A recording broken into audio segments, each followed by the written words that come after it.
Hello everyone, this Asif ji are, your accounting teacher. आज हम discuss करेंगे डबल एंट्री। जो पिछली क्लास में मैंने आपको rules for double entry system लिखवाए थे और एक्सप्लेन भी किए थे। तो आज हम ये डिस्कस करेंगे कि अकाउंटिंग में जो अकाउंटिंग हम स्टार्ट करते हैं उसमें ट्रांजैक्शंस की रिकॉर्डिंग होती है अंडर डबल एंट्री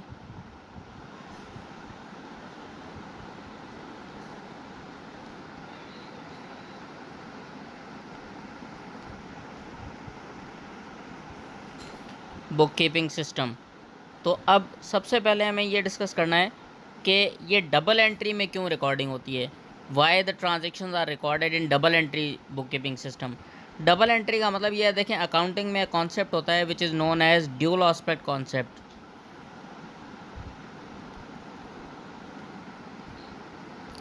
जिसका मतलब ये होता है कि every transaction will have dual impact on heads of accounts. जो हमारे हेड्स ऑफ अकाउंट्स हैं, हमने पढ़े हैं 5 हेड्स ऑफ अकाउंट्स, उसमें हर ट्रांजैक्शन का ड्यूल इम्पैक्ट होता है, मतलब दो तरह से असरअंदाज होती है हर ट्रांजैक्शन। जैसे मिसाल के तौर पे आप एक नॉन करंट एसेट परचेज़ करें, तो अगर आप नॉन करंट एसेट कैश पर परचेज़ कर रहे हैं तो आपका एसेट इंक्रीज़ हो जाएगा, और दूसरा इम्पैक्ट ये होगा कि आपका एसेट डिक्रीज़ हो जाएगा। यानी कि आपके पास कोई नॉन करंट एसेट मशीनरी है, इक्विपमेंट है, फर्नीचर है, वो आपके पास आ गया और उसके बदले में से कैश या बैंक चला गया। अच्छा, अगर आप एसेट परचेज़ करें उधार तो आपका जो एसेट है, मशीनरी या इक्विपमेंट, वो इंक्रीज़ हो जाएगा और उसके बदले में लायबिलिटीज़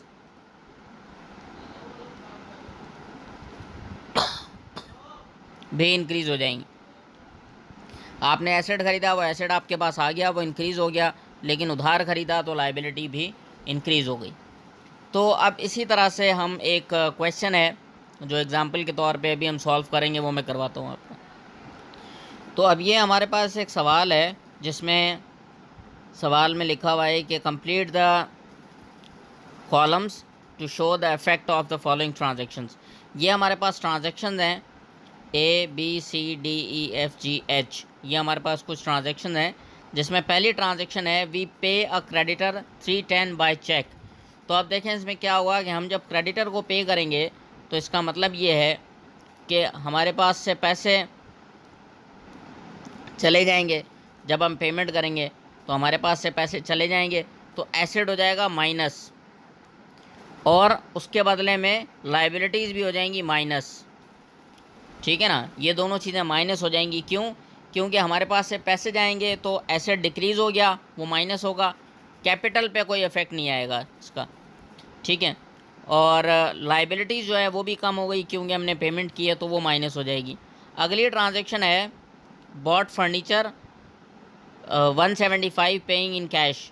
तो फर्नीचर हम परचेज़ कर रहे हैं कैश में, तो हमारे पास से कैश चला जाएगा तो वो माइनस हो जाएगा, और जो हमारे पास एसेट है, कैश माइनस हो जाएगा और एसेट प्लस हो जाएगा। तो एक हमारे पास से एसेट चला गया, दूसरा एसेट हमारे पास आ गया। जो फिक्सचर है वो हमारे पास आ गई और जो कैश है वो हमारे पास से चला गया।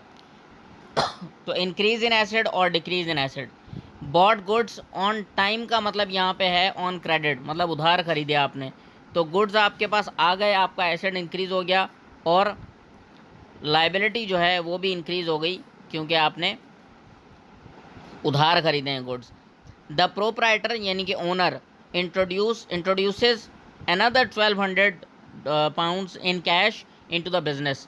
तो मतलब ये $1200 या 1200 पाउंड्स आ गए हमारे पास, और कैपिटल जो है वो इंक्रीज़ हो जाएगा $1200 से क्योंकि ओनर ने इन्वेस्टमेंट की है। उसके बाद है J Walker lands the business 2500 in cash. अब ये कैश हमारे पास आ गया बिज़नेस में, तो ये प्लस हो जाएगा 2500 से, और जे वॉकर ने क्योंकि उधार दिया है हमें, तो लायबिलिटी भी प्लस हो जाएगी। अ डेटर जिसका मतलब होता है रिसीवेबल, जिससे हमें पैसे लेने होते हैं, तो अ डेटर पेज $50 इन कैश। तो हमारे पास कैश जो है वो बढ़ जाएगा और जो रिसीवेबल है हमारा वो कम हो जाएगा। तो इस तरह से इसके दो इफ़ेक्ट ये होंगे। उसके बाद है we return goods costing $90 to a supplier whose bill we had not paid. एक उधार ख़रीदा हुआ माल है, गुड्स हैं $90 के या 90 पाउंड्स के, जिसकी अभी हमने पेमेंट नहीं की, वो हमने वापस किए हैं, तो हमारा एसेट कम हो गया और हमारी लाइबिलिटी भी कम हो जाएगी, क्योंकि हमने माल वापस कर दिया, अब हमें वो पैसे नहीं देने पड़ेंगे। इसके बाद bought an office computer paying 610 pound by cheque. अब ये ऑफिस फर्नीचर हमने ख़रीदा है, तो ऑफिस फर्नीचर आ गया हमारे पास, तो वो प्लस हो जाएगा, ये हमारे पास यहाँ प्लस हो जाएगा। और चेक के ज़रिए पैसे चले गए तो जो बैंक हमारा एसेट था वो कम हो जाएगा।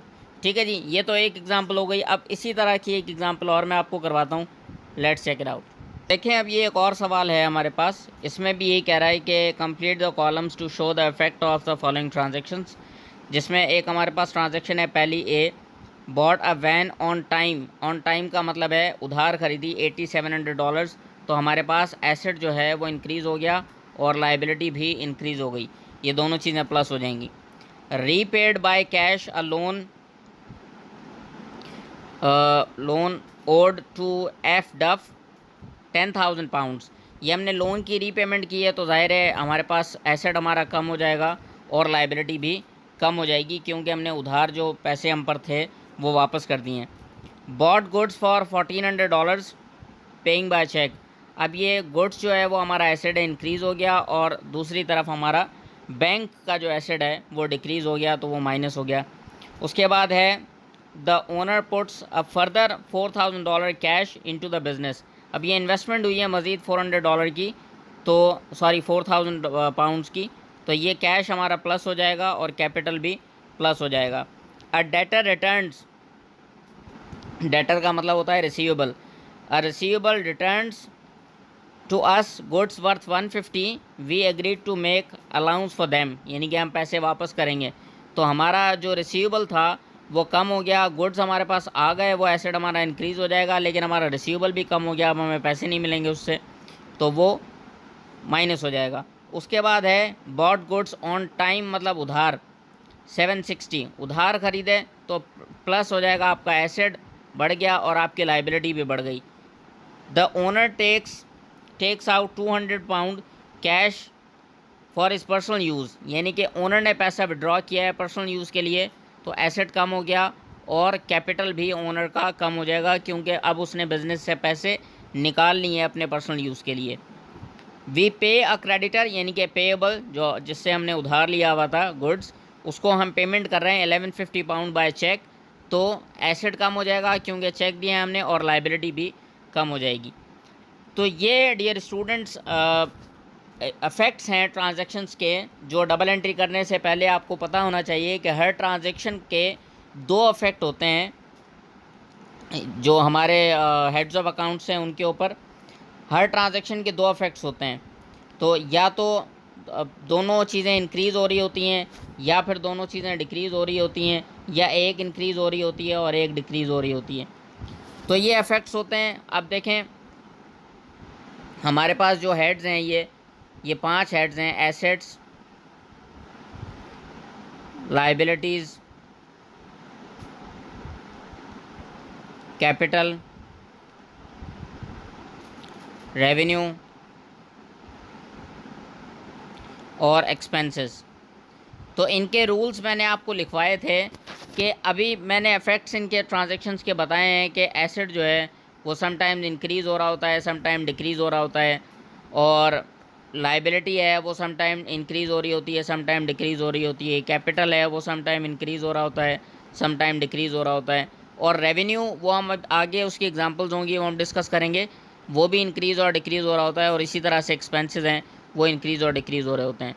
तो ये एसेट जब इंक्रीज़ होते हैं डेबिट होते हैं, डिक्रीज़ होते हैं क्रेडिट होते हैं, और लाइबिलिटी क्रेडिट होती है जब इंक्रीज़ होती है, तो डिक्रीज़ होती है तो डेबिट होता है, और कैपिटल भी इंक्रीज़ होता है तो क्रेडिट होता है, डिक्रीज़ होता है तो डेबिट होता है, रेवेन्यू भी इंक्रीज़ होता है तो क्रेडिट होता है, डिक्रीज़ होता है तो डेबिट होता है, और एक्सपेंसेस जो है वो इंक्रीज़ होते हैं तो डेबिट साइड पे रिकॉर्ड करते हैं, और डिक्रीज़ होते हैं तो क्रेडिट साइड पे रिकॉर्ड करते हैं। ये डबल एंट्री के रूल्स हैं basic rules for double entry book keeping system. तो ये डबल एंट्री क्यों है ये इस लेक्चर में मैं आपको बता चुका हूँ, क्योंकि every transaction has dual impact on heads of accounts. जो हमारा ड्यूअल एस्पेक्ट कॉन्सेप्ट है उसकी वजह से डबल एंट्री सिस्टम में हम अकाउंटिंग को रिकॉर्ड करते हैं। तो आज के लिए इतना ही है। नेक्स्ट वीडियो में इंशाल्लाह हम डबल एंट्री की रिकॉर्डिंग डेबिट क्रेडिट करना सीखेंगे और देखेंगे कौन से अकाउंट्स डेबिट होते हैं, कौन से अकाउंट क्रेडिट होते हैं। तो this is for the lecture today और thank you very much for watching.